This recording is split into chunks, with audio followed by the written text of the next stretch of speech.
কিয়ামতের দিন প্রত্যেকজন মানুষকে 5টি প্রশ্ন করা হবে। এই 5টি প্রশ্নের জবাব যে পর্যন্ত না দিতে পারবে তার পা জমিন থেকে উঁচু করতে পারবে না, পা জমিন থেকে উঁচু করতে পারবে না। প্রত্যেকজন মানুষ মানে নবী থেকে শুরু করে সব ব্যক্তি। কি 5টি জবাব করা হবে, প্রশ্ন করা হবে?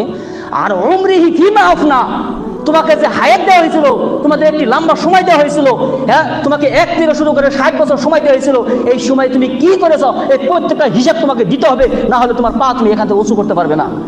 ওয়ান সাবাবিহি ফিমা আবলা, তোমাকে যে যৌবন কাল দেওয়া হয়েছিল, তোমাকে যে 10 বছর থেকে শুরু করে 50 বছর সময় দেওয়া হয়েছিল, এই সময়ে তুমি কি করেছো বলো? তোমার যৌবনকালে শরীরে রক্ত গরম ছিল, তোমার যৌবনকালে শরীরে রক্ত গরম ছিল, এই গরম অবস্থায় তুমি কি আল্লাহর ইবাদত করেছো? আল্লাহর ইবাদত করেছো? না তুমি এই শরীরে গরম দিয়ে তুমি মানুষের উপরে জুলুম করেছো, তোমার ভাইয়ের সম্পদ ভাই আত্মসাৎ করেছো, বইনাকে ঠকাইছো, বাপকে তুমি সেবা করার যতটুকু সেবা করা ছিল তুমি এরকম করার তুমি কি করেছো হিসাব দাও।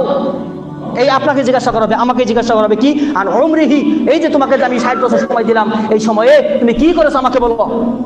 ওয়ান সাবাবি ফিমা আবলা, তোমাকে যে আমি যৌবন কাল দিয়েছিলাম, এই যে যৌবন কাল আমাদের সময় ধরেন যে 10 থেকে শুরু করে এই যে আপনার 40 বছর 50 বছর এই সময়কে বলা হয় যৌবন কাল, এই যৌবন কালে তুমি কি করেছো বলো, হিসাব দিতে হবে। 3 নম্বর ও মালুহু, তুমি কোন পথে মাল উপার্জন করেছো বলো। সুদের টাকা, ঘুষের টাকা, ভাইয়ের সম্পত্তি আত্মসাৎ করে টাকা, মানুষের টাকা দালালি করে টাকা, এই প্রত্যেকটা হিসাব ওই দিন দিতে হবে। যতক্ষণ পর্যন্ত না দিতে পারবেন পা উঁচু করতে পারবেন না।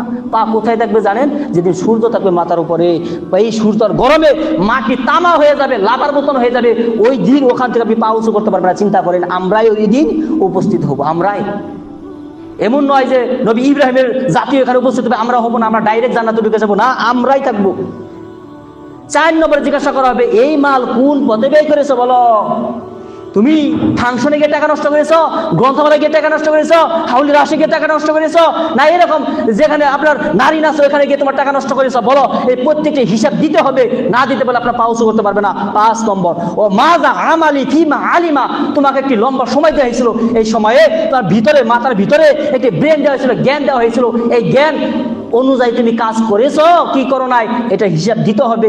এখন কথা হলো, এই যে যারা বিচার করে এরা বুঝতে পারে কথা শুন যে আমি ভালো বিচার করতেছি না খারাপ বিচার করতেছি, এদের জিজ্ঞাসা করা হবে। যাদের জ্ঞান রয়েছে যে নামাজ পড়তে হয় রোজা রাখতে হয় এরা পড়ে না, এদেরকে জিজ্ঞাসা করা হবে। এরা বুঝতে পারে যে আমি আমার ভাইয়ের সাথে আমি অন্যায় করলাম, এরা তারপরেও অন্যায় করলো, একে জিজ্ঞাসা করা হবে। এমন বাপ রয়েছে যে বাপ নিজের মেয়েকে পান তামুল খাবিয়ে তার সম্পত্তি দেয় না, এই যে আত্মসাৎ করে নিল বাপ, এই বাপকে জিজ্ঞাসা করা হবে, তোমাকে জ্ঞান দিয়েছিলাম, তোমার 2 পুকুর আগে তুমি 5 বিঘা করে তুমি জমি দিয়ে দিলা, আর তোমার মেয়েকে তুমি 1 কারি কোনা দিলা না, এই যে তুমি যে তার সাথে জুলুম করলা, হিসাব দাও।